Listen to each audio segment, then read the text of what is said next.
Mesdames, Messieurs, bonjour. Que retenir de la journée du jeudi 18 janvier 2024?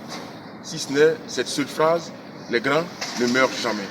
Oui, au stade Alassane Ouattara de Bempé, hier, la Guinée équatoriale est venue à bout d'une courageuse et sympathique formation bissau-guinéenne qui concède du coup sa deuxième défaite et qui va dire adieu à ce tournoi. La Guinée équatoriale l'a emporté par 4 buts à 2 grâce à un triplé de son capitaine Emiliano Nsoué, un triplé retentissant qui permet à la Guinée équatoriale de s'installer à la première place du groupe A. Les grands ne meurent jamais, c'est aussi le Nigeria qui face à la Côte d'Ivoire hier, eh bien n'a pas tremblé.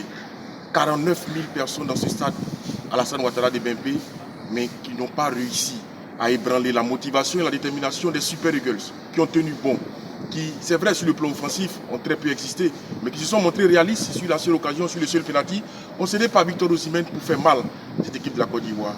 Après, ça a été un récital défensif, un récital de coulissement. Tous les Nigérians ont fait corps pour balayer la route aux éléphants de Côte d'Ivoire et leur infliger les premières défaites dans ce tournoi-là. Les grands ne meurent jamais, le Nigeria l'a confirmé, c'est 3 titres de champion, 80, 94 et 2013.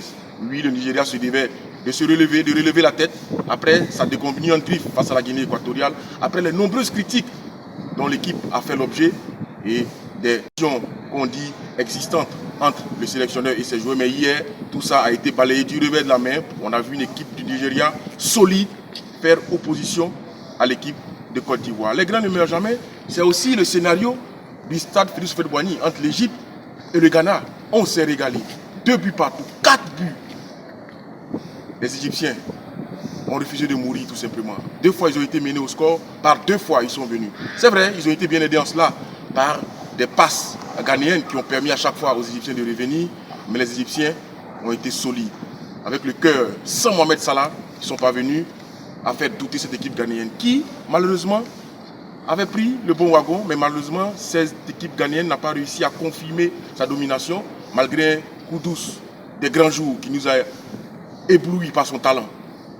Ça n'a pas suffi hier, le Ghana devrait attendre la dernière journée face au Mozambique pour se qualifier. Les grands ne meurent jamais, c'est aussi le scénario auquel on risque d'assister aujourd'hui du côté de Yamoussoukro, entre le Cameroun et le Sénégal. Qui des 2 lions va assumer ce statut de roi de la forêt? La réponse dans quelques heures.